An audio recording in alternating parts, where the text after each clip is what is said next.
Monster lore exists around the world, but specifically British monster lore has evolved into a more sinister system of conformity and assimilation, in which a monster is derived as a group who psychologically, physically, politically, and socially challenge the ruling class.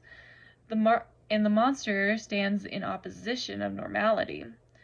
In Mary Shelley's Frankenstein, the monster character embodies the rejection of orphans and their marginalized status.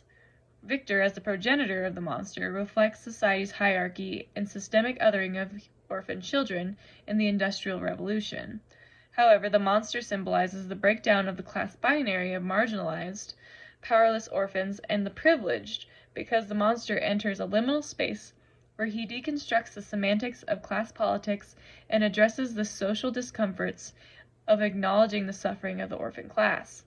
The monster enters a new phase of liminality when he refuses to continue to find community with humankind and seeks fulfillment from the only person who can acquiesce his request, Victor.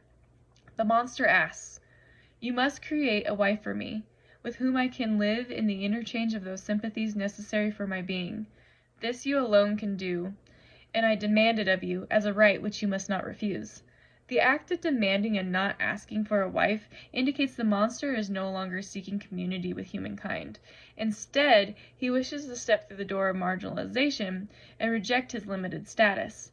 This causes the binary of power and powerlessness to be removed because he takes himself out of the class system altogether. Knudsen describes this behavior as the second phase, the liminal phase.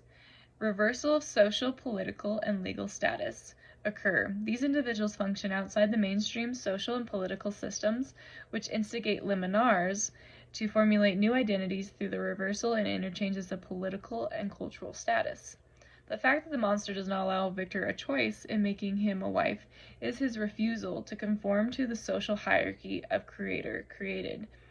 And the monster is not subject to Victor anymore because he enters the second phase of liminality and evokes the idea of the monster, "You are my creator, but I am your master," a fraught battle between creator and creation, as animation is bestowed upon a lifeless concept.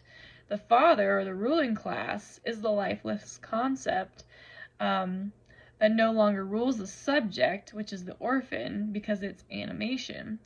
The power struggle is subverted where Victor's life will be leveraged against the monster's demands. And essentially, because the monster is able to create a space outside of class systems, he is able to find agency and power